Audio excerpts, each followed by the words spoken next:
When you were talking about the chaos of the last 24, 48 hours for Manny, do you manage or facilitate, if you do at all, that transition from a $300 million guy with big press conferences to the, acclimating to the group? This is one of 9 guys.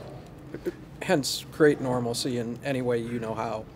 I mean, I think what's normal for him is being on a baseball field and excelling, taking ground balls, taking batting practice, getting to the work without a microphone attached to him. And he walked through that really nicely yesterday, handled questions really well, and looked as good as you could in that moment. But I think normalcy for him is just like, let's get to batting practice, let's get to ground balls, and let's build a progression for him that's right for him to get him ready for game action. Because obviously, even if he was working crazy hard through the offseason, which I know he has, the last few days haven't permitted that for him. So now he'll have the opportunity to build a progression into the season, and that'll create the normalcy, and we'll have conversations along the way.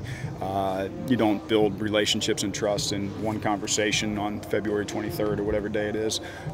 You take some time to do that. Do you facilitate that with the other guys in the clubhouse in any way?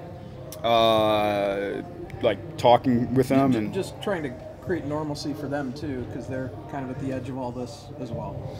Yeah, you better be able to handle distractions if you want to play in October. I mean, there's going to be more than this contingent here right now if you want to play significant games down the stretch. So there's a part of each individual guy's ability to block out all the excess and focus on what really matters, which is what we do on the field.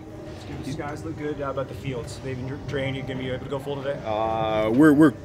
I think we have some limitations from a facilities standpoint today, but we're going to get out there and take ground balls. I think the ground crews worked really hard to prep one field for us to get some work in on the field and be able to take batting practice on the field. But we definitely have some facility limitations today. Do you have to fight against trying to make up for lost time when you lose so many field days? No. You drive yourself crazy doing that.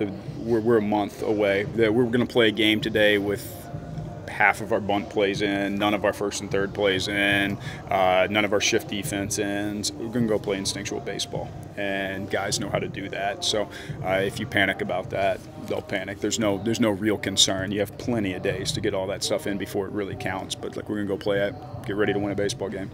You signed Manny as a third baseman, and he seemed pretty happy to be playing third base, but he can also play shortstop. Are there any scenarios where he would play shortstop, or maybe early in the season if the lineup projects that way? I don't think we have any anticipation of putting him out anywhere besides third base. I think every single game comes with a caveat, like injuries occur, things happen, you strip your lineup down, that it is entirely possible that your third catcher who you never intended to catch is back there catching. That's baseball, happens. So we have no anticipation of that happening for us. We anticipate him locking down third base for the foreseeable future, and part of that concrete nature of the lineup we all feel really good about.